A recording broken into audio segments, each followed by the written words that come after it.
Hola, hola, ¿cómo les va? Bienvenidos, ¿cómo andan? ¿Cómo va la vida? Empezamos Fuerza Natural, es sábado por la noche y nos tomamos un ratito para conectar con lo sustentable, para hablar de cosas que nos hacen bien. ¿Cómo va, Gaby? ¿Cómo va, Milva? Bien, bien, bien. Buen sábado. Bueno, lindo sábado para arrancar. La ciencia como motor de desarrollo y sustentabilidad es la propuesta de nuestro productor Fede López Feijó para hablar de lo que es el pilar para el progreso y el desarrollo de cualquier nación. Ciencia como motor de desarrollo y sustentabilidad, esta vinculación nos encanta, porque la ciencia sabemos que es el motor que impulsa el crecimiento económico. Hay investigaciones científicas y tecnológicas en áreas como la medicina, la ingeniería, la informática y la energía que han dado lugar a avances que realmente transforman industrias enteras.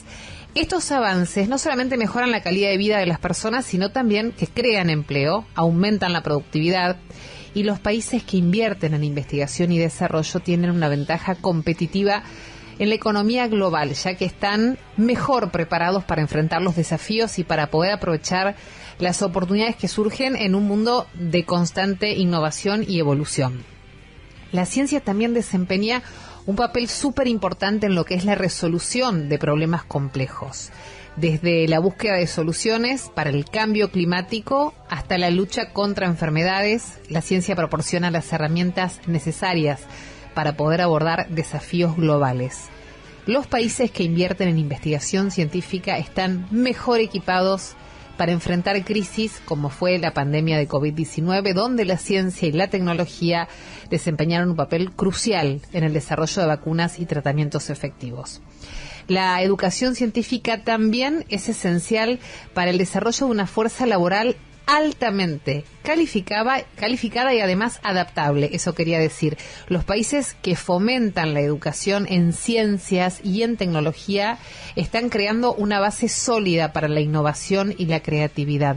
Además, la formación en ciencia y en tecnología permite a las personas competir en un mercado laboral cada vez más orientado hacia lo que es la tecnología y la información. Es fundamental que los estados, las instituciones académicas y todos nosotros, ¿no?, la sociedad en equipo, reconozcamos y valoremos la importancia de la ciencia como motor del desarrollo nacional y sustentable. Bienvenidos, así empezamos esta noche Fuerza Natural.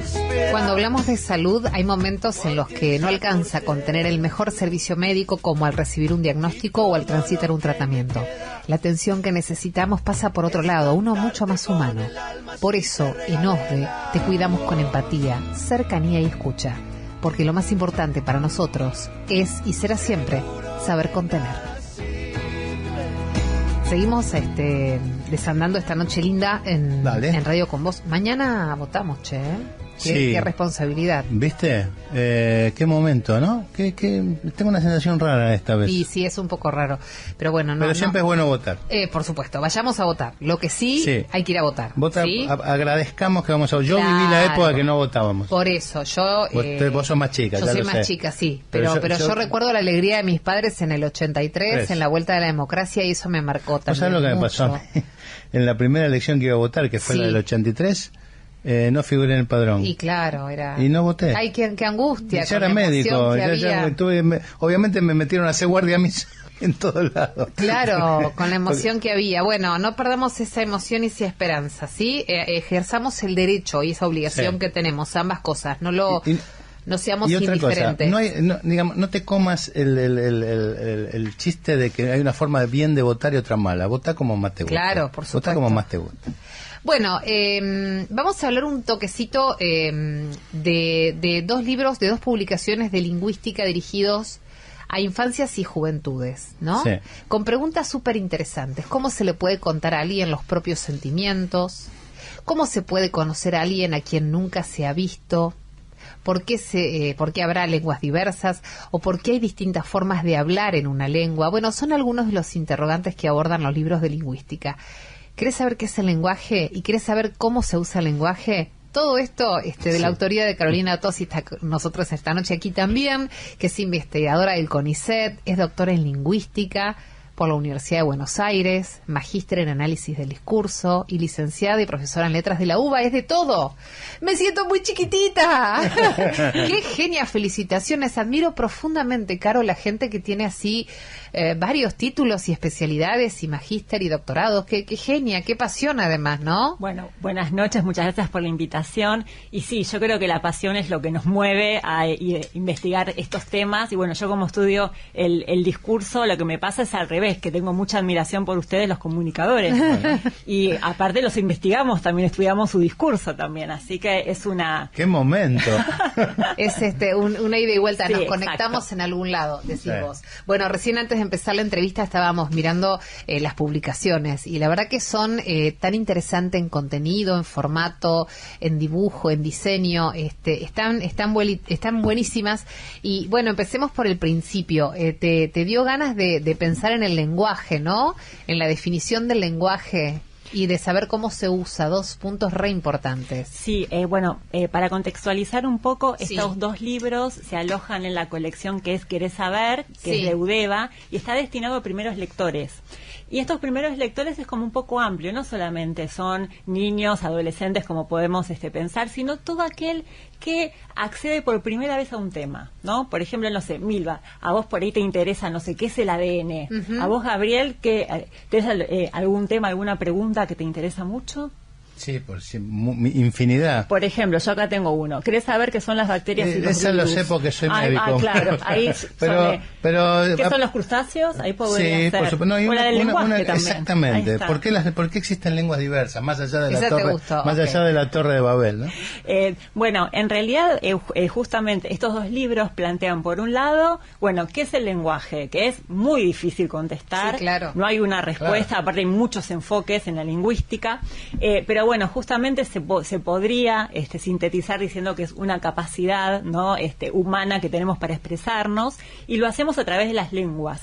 Y esto es una de las primeras características que se diferencian en el libro, ¿no? Bueno, lenguaje de lengua y de idioma, porque muchas veces lo usamos como sinónimo, y la lengua, es un sistema de signos, ¿no? Que pueden ser orales, también puede ser a través de la escritura, pero también pueden ser gestuales, Sí, ¿no? sí, de Como la señas. lengua de señas, Sí, exactamente. En cambio, los idiomas ya tienen esta cuestión más geográfica.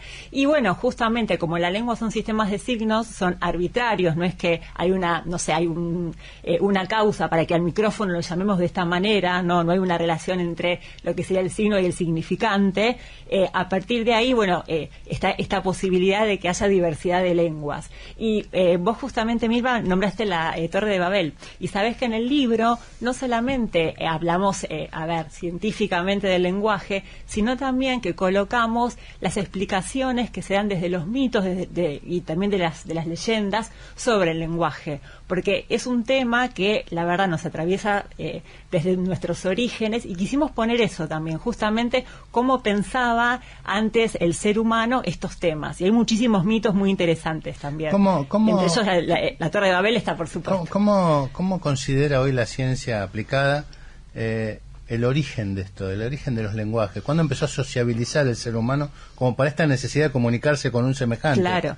Bueno, esa es una respuesta, la verdad, que es muy complicada de dar, porque imagínense que no hay restos fósiles. Claro. Uno, digamos, no puede estudiar, no hay, la lengua no es un hueso, el cerebro tampoco. Ni escrituras de esa época, las primeras. Exactamente. Entonces, por ahí el origen es muy difícil de ubicar, pero sí hay diferentes hipótesis que, justamente empezaron a comunicarse a través de gestos, los seres humanos, por motivos bien básicos de supervivencia. Y a partir de ahí, se fue justamente cada vez más evolucionando las lenguas, y de los gestos pasaron a la verbalización. Y porque piensan que los sistemas de escritura son relativamente nuevos. Claro. 4000 antes de Cristo, Claro. digamos. Entonces, todo lo que es el lenguaje es muchísimo más antiguo, y por esta cuestión que es muy difícil, estudiarlo, porque no hay pruebas físicas, son hipótesis que manejamos. Bien. En general los lingüistas sobre el origen del lenguaje. ¿Y dónde se ubica, más allá de los 4000 años que marcás, digamos? ¿Dónde lo ubican ustedes temporalmente? ¿En qué etapa? Y en realidad con el Homo sapiens, porque ahí justamente empieza a movilizarse en el ser humano la capacidad cognitiva, ¿no? De manifestarse verbalmente.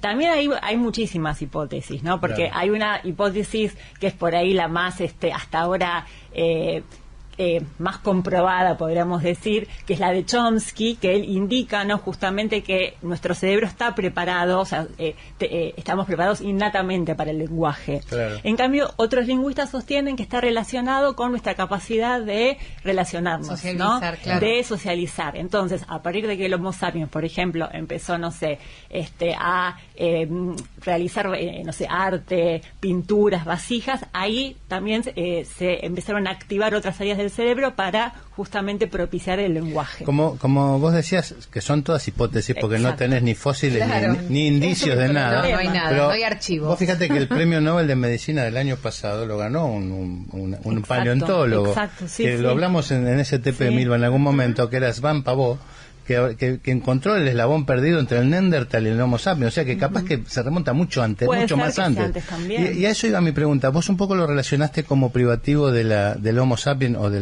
la especie humana, pero los animales también se comunican entre ellos. Bueno, miren, acá yo les hago un muestrario nada más de, a ver, está acá, en qué es, que justamente no solamente vemos, miren, esperen que ya llego acá. Tranquilo, estamos el tema de los seres humanos, sino la comunicación en animales. Ahí está. Entonces, y vimos justamente la multiplicidad de formas de comunicarse, las danzas de las abejas, por Sí, sí, ejemplo, las aves. las aves, también, bueno, la forma de comunicarse de los elefantes, de los murciélagos. Y bueno, lo que vemos ahí es que justamente hay comunicación, pero, digamos, toda la parte creativa y ciertas características lingüísticas son propias del ser humano. Sí. Y también saben que abordamos las plantas, si se comunican o no las plantas.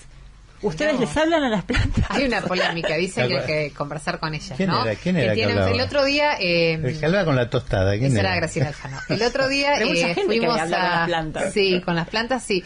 Estuvimos haciendo un móvil en un vivero, comenzaba la primavera, y me pareció muy interesante la definición de la señora, que era la responsable del lugar, que dijo: las plantas tienen frente y espalda, tienen cara y espalda. Y si vos te pones a mirar una planta, te das cuenta que hay una parte que ¿sabés tiene para que dónde ver. va? Exacto. Claro. Y que además, si las pones al revés respecto del ámbito donde están, del balcón, como o si están dentro de una penitencia, casa, claro, si las ubicas mal o al revés, les haces daño. Por ejemplo, digo, entonces entiendo que hay una cuestión de energía, de sensibilidad, de percepción. Y también de intercambio químico, ¿no? Exacto, bueno, ahí vamos. Hay un experimento que se hizo en un programa de televisión que lo que hicieron fue aislar a una serie de plantas en invernaderos con diferentes condiciones. Entonces, o sea, la humedad, la temperatura y la luz eran iguales, pero lo que cambiaban era el tema del silencio. En uno había silencio. En otro, la gente hablaba gentilmente. En otra les gritaba a las plantas. En el otro, música suave tipo clásica. Y en el último, heavy metal. ¿Saben en cuál crecieron más las plantas? No. La música clásica. No, en el heavy metal. Porque ahí está esta cuestión que vos justamente, Gabriel, mencionabas. Y ahí también podemos hablar que hay una comunicación, químico, exactamente, una activación a partir, que les gusta el rock pesado. Para al Potus le gusta Metallica. Mirá vos. Por ahí hacen poco, no sabemos. Bueno. Es muy bueno, es excelente, no sabía, qué buen experimento. No, pero sí se demuestra los Yo voy a llenar de poner heavy metal porque a mí las plantas no me quieren. ¿Viste que eso también te quieren o no te quieren? A mí me va mal. Y bueno, pero ponles algún tema de heavy metal a ver si tenés buenos resultados. Se te va de tu familia y te vas a quedar con las plantas. No, porque les gusta, bueno, a mí es la que no me gusta, pero tengo que hacer algo con las plantas. Pero re lindo eso. Más allá de la lingüística, de esto que contabas de los seres vivos, en algún libro planteas el tema sentimientos, ¿no? Cómo ponerle nombre al sentimiento, cómo definirlos y cómo hablar de alguna manera o contar los sentimientos propios de alguien. Entraron también por ahí, porque eso también finalmente es una manera de expresar, de verbalizar lo que sentimos a través del lenguaje. Exacto, es que justamente arrancamos con esta idea de que el lenguaje está siempre con nosotros, nos atraviesa. Y es más, por ejemplo, nosotros conocemos, no sé, personas, ¿no? Que, bueno, nunca las vimos personalmente, las conocemos perfectamente. Por ejemplo, bueno, Messi, yo nunca lo vi a Messi, claro, pero lo conozco. Bueno, nosotros nunca vimos un dinosaurio vivo, ¿no? Como diría Susana. Pero bueno, sabemos cómo son. Claro. ¿Cómo lo sabemos? A través del discurso, ¿no? Digamos, a través del lenguaje, de algo que nos contaron, de lo que leímos, de un documental, etcétera. Es decir, el lenguaje media el conocimiento. Y también el lenguaje nos permite justamente exteriorizar nuestros sentimientos, ¿no? Y también nos metimos con un tema que a los chicos les impacta mucho, que es, ¿vieron la voz interior? Sí, claro. Bueno, ese discurso que tenemos, ¿no?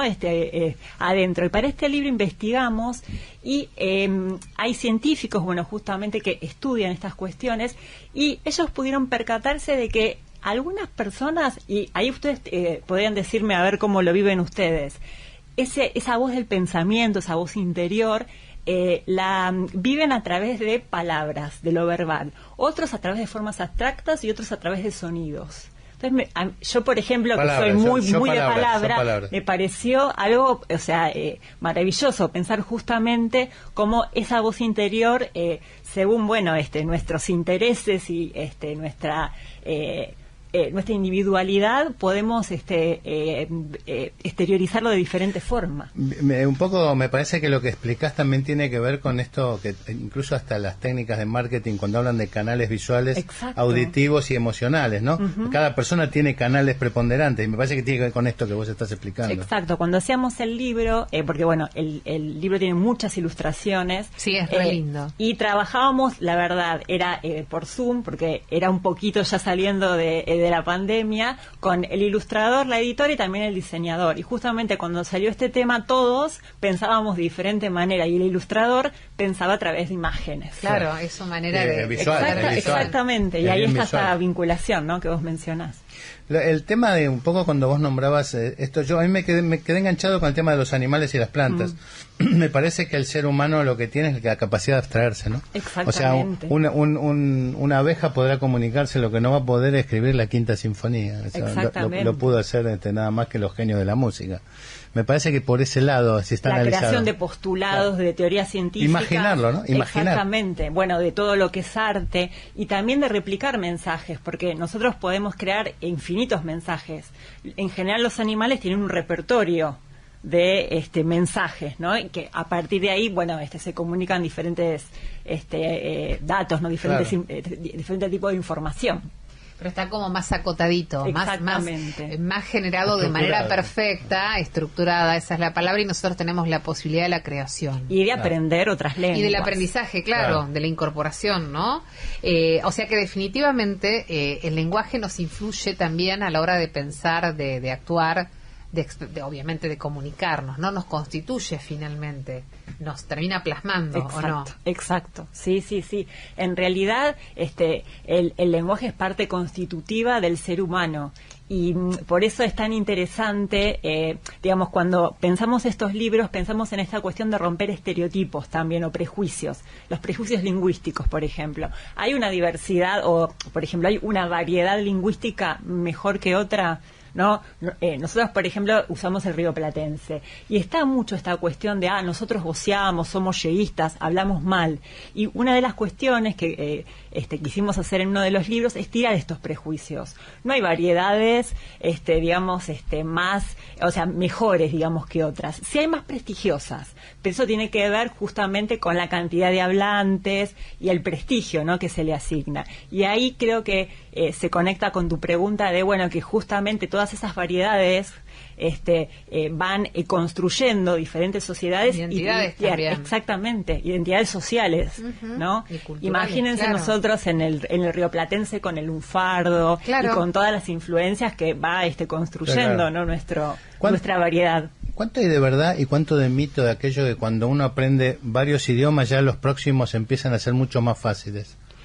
Bueno, eso habría que ver investigaciones. Yo por lo que sé, digamos, así a priori, es cierto que vos pensás que nosotros con nuestra lengua materna hay, las estructuras gramaticales las vamos incorporando casi de forma natural, sí, podríamos claro. decir, Sí, ¿no? claro. Las adquirimos. Sí. En cambio, una segunda lengua tenemos que aprender diferentes estructuras. Correcto. Entonces, el hecho de ir aprendiendo una lengua tras otra nos va justamente como flexibilizando, ¿no? Esa cuestión de poder estructurar, ¿no? También el pensamiento, podríamos Claro. decir, ¿no? Es casi como gimnástico. Exactamente, exacto. Caro, súper interesante. ¿Dónde podemos conseguir tus libros? ¿Dónde se Bien. pueden conseguir? Bueno, estos están en todas las librerías, Ok. bueno, y también por la página de Eudeva. Son de Y- Eudeva, bien. Exactamente. Esta colección que es Querés Saber, a mí me pone muy contenta porque, bueno, son los primeros libros en ciencias sociales, porque la colección tenía prácticamente la mayoría de ciencias duras, Claro. entonces poder entrar con la lingüística, la verdad que es una alegría. Y ya les digo, son libros para todas las edades, ¿eh? Bien. Bien. Recordemos que Eudeva, para los más chicos, Sí. es la editorial de la Universidad de Buenos Aires, considerada una de las mejores universidades de Latinoamérica. Yo ahí Y me es formé, así que estoy Hermosa. eternamente agradecida. Pública y gratuita. Hermosa, Exactamente. hermosa, hermosa. Gracias, Caro, por estar. Gracias por acompañarnos hoy. Muchísimas gracias a ustedes. A vos. Un placer enorme. Pausita, Charlie, dale.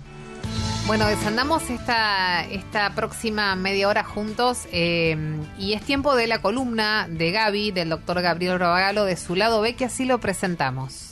Y bien, el lado B de hoy lo llamé al César lo que es del César y a Milstein lo que es de Milstein. Sin dudas, octubre nos presenta una gran cantidad de efemérides que merecen ser recordadas. Particularmente, es el mes en que se entregan desde hace más de un siglo los premios Nobel. En octubre nació uno de los científicos más influyentes para la vida de las personas que dio la Argentina, las personas de todo el mundo. César Milstein, Premio Nobel de Medicina en 1984, otorgado por el Instituto Karolinska de Suecia por el descubrimiento de los anticuerpos monoclonales. Un científico maravilloso y sencillo que hoy se engrandece ante tanta idea peregrina y apresurada de intentar barrer con la investigación científica por no responder a las reglas del mercado. ¿Y por qué influyó en la vida de las personas? Porque a partir de ese descubrimiento cambió el curso de muchas enfermedades, como así de las técnicas de diagnóstico. Milstein fue el prototipo del investigador humilde y comprometido que fusionó dos conceptos en uno con una perfección que ni el mejor filósofo dialéctico hubiese imaginado. Aprovechó la capacidad de producir anticuerpos que tiene un tipo de células y dotó de la capacidad de reproducirse en forma indefinida como tienen algunas células tumorales, y de esa manera creó una nueva célula inmortal capaz de producir anticuerpos específicos para un determinado fin. Así de simple y así de grande, porque el proceso de investigación no siempre es descubrir algo nuevo, también es la capacidad de unir dos ideas conocidas para generar una nueva solución. Para entenderlo, la rueda se inventó hace más de 5.000 años y la valija en la Edad Media, pero hubo que esperar hasta los años 70 del siglo XX para inventar la valija con ruedas. Y eso son los anticuerpos monoclonales, el carrión de la medicina. La fusión de ideas que solo se concibe en las mentes preparadas de un científico brillante como César Milstein.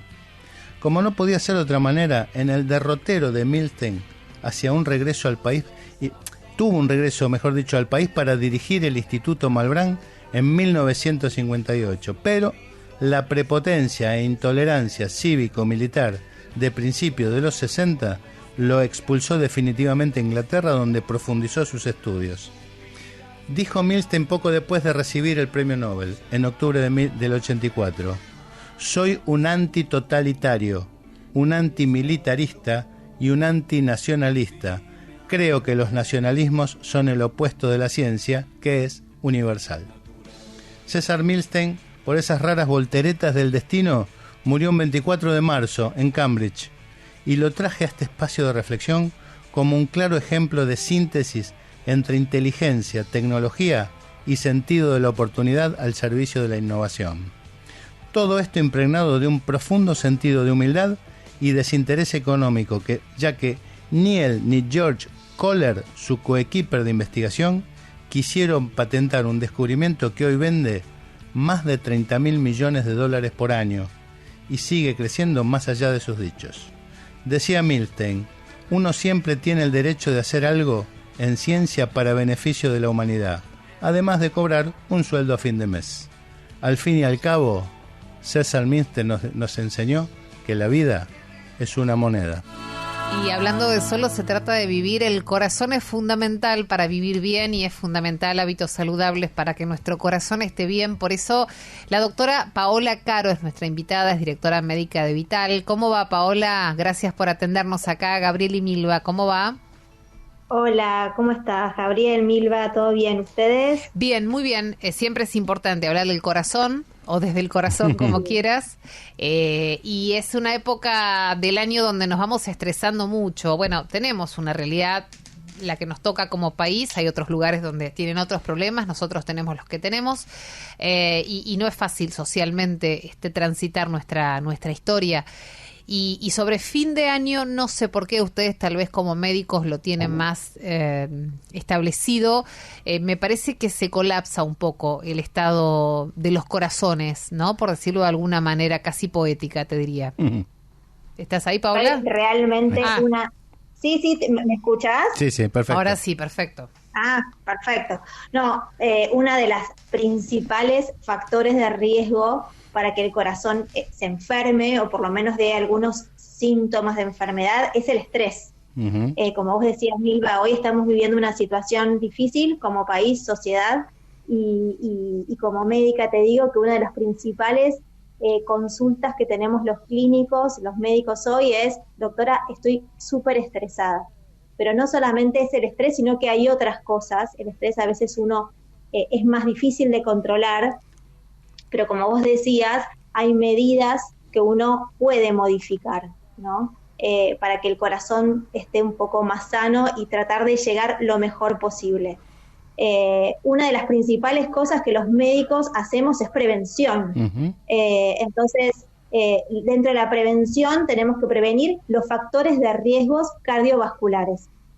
No sé si ustedes saben que el 80% de las muertes en jóvenes o prematuras, digamos, antes de una edad del anciano, sí, son por enfermedades cardiovasculares, y esto se puede prevenir haciendo estos pequeños cambios en nuestro estilo de vida, como son, por ejemplo, la alimentación, ¿sí? Hacer una alimentación saludable, tomar abundante líquido, comer grasas buenas, de las que dice grasas buenas que son ricas en omega 3 y en omega 6, reemplazar los aceites de girasol por el aceite de oliva, comer frutos secos, semillas, uh-huh, pescados, y los controles, ¿no? También el ejercicio, obviamente, mantener un ejercicio regular. No, nosotros los médicos no pedimos, mira, hace 5 veces por semana 2 horas de ejercicio, no, porque sabemos que es difícil para todo el mundo hoy, con el nivel de estrés, de trabajo y todo,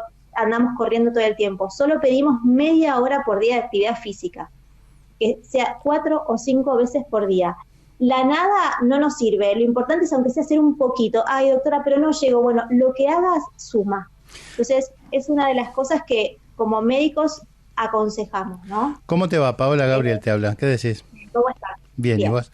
Bien, vamos a bajar un poquito a detalle algunas cosas que nos adelantaste que son interesantes. Por ejemplo, cuando hablamos de omega 3, ¿a qué tipo de alimentos te referís? El omega 3 son estas grasas, como digo, buenas, sí, que están en el aceite de oliva, en los frutos secos, en las semillas, los pescados blancos, en el, ¿no?, pescado, sí, el pescado, exactamente. Y después, digamos, ¿por qué? Porque son grasas que uno no puede fabricar.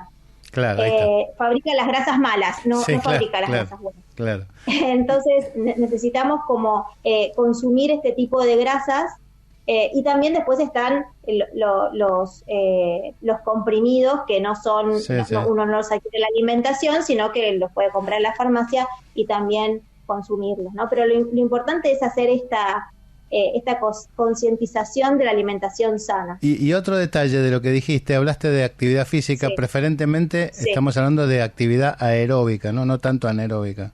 Principalmente actividad aeróbica. Caminar, si uno no tiene la posibilidad, qué sé yo, en vez de subir por el ascensor, subimos por las escaleras.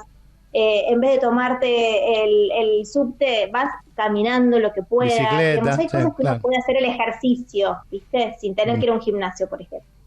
Sí, eso es re importante, eso es un cambio de hábitos, ¿viste? Porque si no es como que... Es un cambio de hábitos.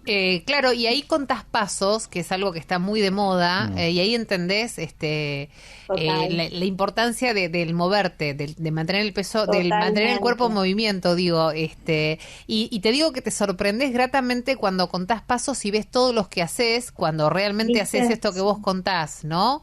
Te bajás del subte del auto, evitás el ascensor y vas sumando pasos al día que están buenísimos.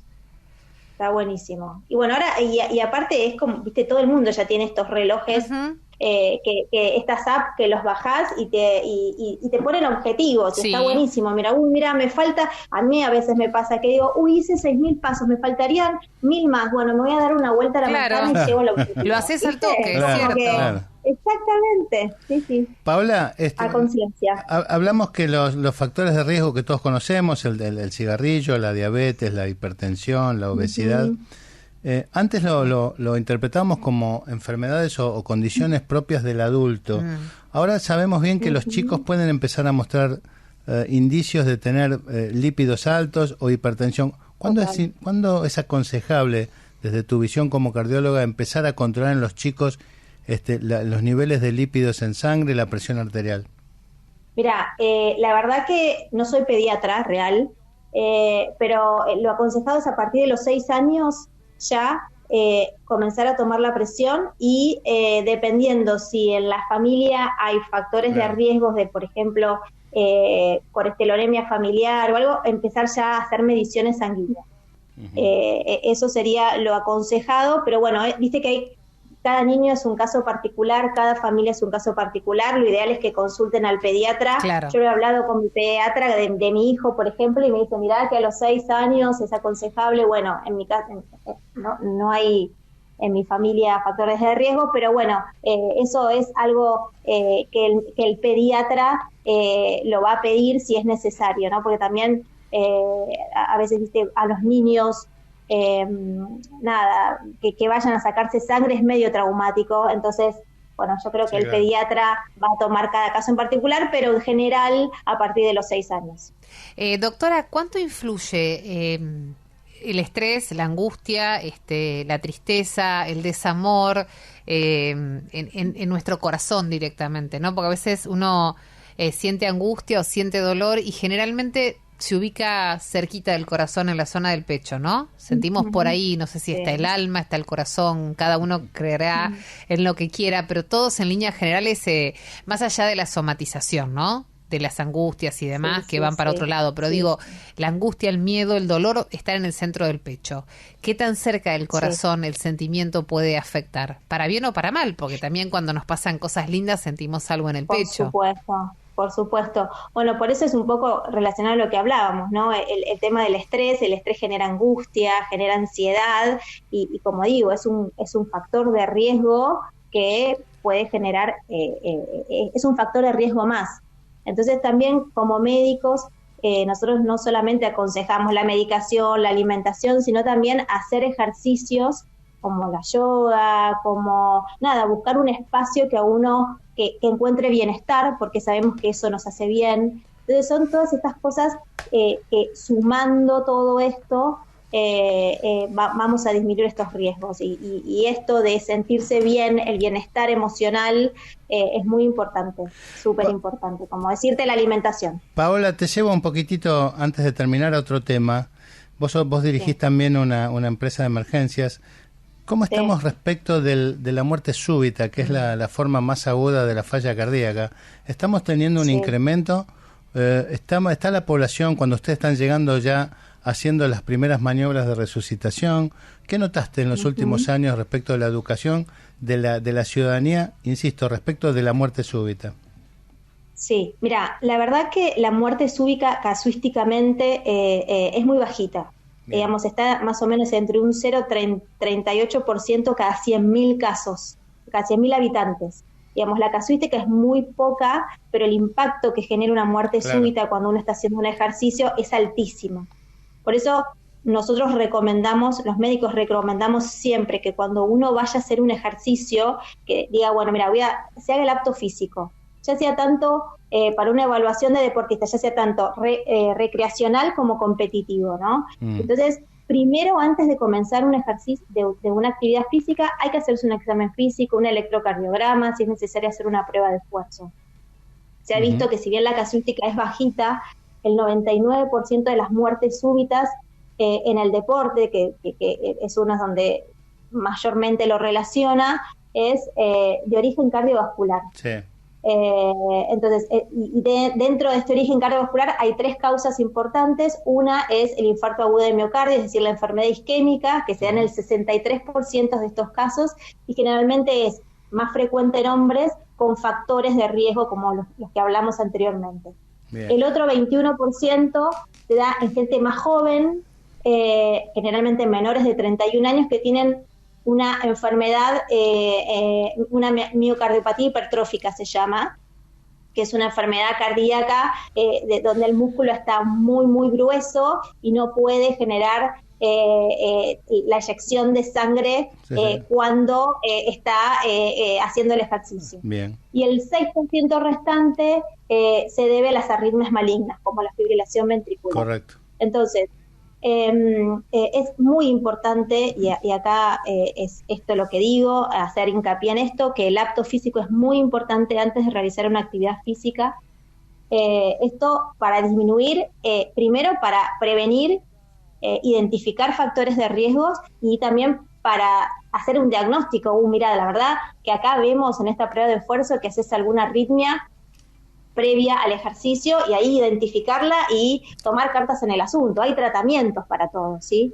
Y por otro lado, también, al margen de todo esto que estoy diciendo desde del paciente, a nivel sociedad, hay una ley que salió que es la ley 27159, que es la ley de prevención de muerte súbita, donde no solamente hacemos hincapié en los pacientes, sino en la sociedad, ¿no? Que toda la sociedad esté capacitada para salvar una vida frente a una muerte súbita. Fundamental, aprender a hacer RCP. Fundamental. Absolutamente. Exactamente. Siempre. Entonces, y no solamente uno cree que la vida la puede salvar un médico o alguien, un personal de salud, sino cualquier persona puede salvar una vida. Correcto. Siempre lo promovemos, doctora. Entonces, es un compromiso, sí, absolutamente. Es un compromiso, ¿viste? Y los lugares públicos tienen que tener un desfibrilador. Exactamente, porque salvamos vidas con esto. Y todos tenemos que saber usarlo. Por eso nosotros desde nuestra empresa hacemos mucho hincapié en los cursos, en RCP, en primeros auxilios, y en que todos estemos preparados. Las manos nos salvan las vidas de cualquier persona. Exacto. Entonces, no es hacer hincapié un poco en eso, enfocar en el paciente y enfocar todo esto en la sociedad también, que tenemos que nada, yo creo que hay bastante concientización sobre el tema. Pero bueno, siempre está bueno seguir informando, ¿viste? Volver a decirlo. Gracias, doctora. Abrazo grande. Bueno. Gracias. Igualmente para ustedes. Gracias. Era la doctora Paola Caro, número de matrícula 113.445, directora médica de Vital. Un ratito de música, dale. Las personas que hacemos a OSDE te cuidamos con empatía, cercanía y escucha, porque lo más importante para nosotros es, y será siempre, saber contener. Muy bien, estamos bien contenidos hoy. Por supuesto que sí, nos empezamos a ir. Nos cuidó la doctora y además aprendimos de lingüística. De lingüística. Y recordamos yo tengo un cariño especial por el doctor César Milstein, que para mí sí, tu editorial estuvo maravillosa, Gaby. Es un prócer de la medicina argentina. Sí, una maravilla. Estuvo buenísimo que lo trajera. Siempre está bueno traerlos de vuelta. Y cada tanto. Sí, hace bien. Bueno, nos vamos, el próximo fin de ya es el último de octubre. Sí, y mañana hay elecciones. Sí, bueno. Probablemente, no puedo decirlo. No, ojo, no vas a hacer lío, No. Iba a decir a quién iba a votar, pero no lo voy a... No sabía, estoy entre Chamizo y Ezequiel Martínez. Anda a votar Sí. y eso es importantísimo, a conciencia. Bueno, gracias por acompañarnos y nos encontramos ya la próxima semana. ¿Sí? Bien, agradeciendo a nuestro amigo Charlie Rodríguez en la operación técnica, a Fede López Feijó en la producción total general de todos los canales, a vos, amiga Milva Castellini, a mí, Gabriel Barbagalo. Estamos viéndonos en una semana donde, Milva. Acá, en Radio con Vos, en Fuerza Natural. Gracias por estar ahí. Chao.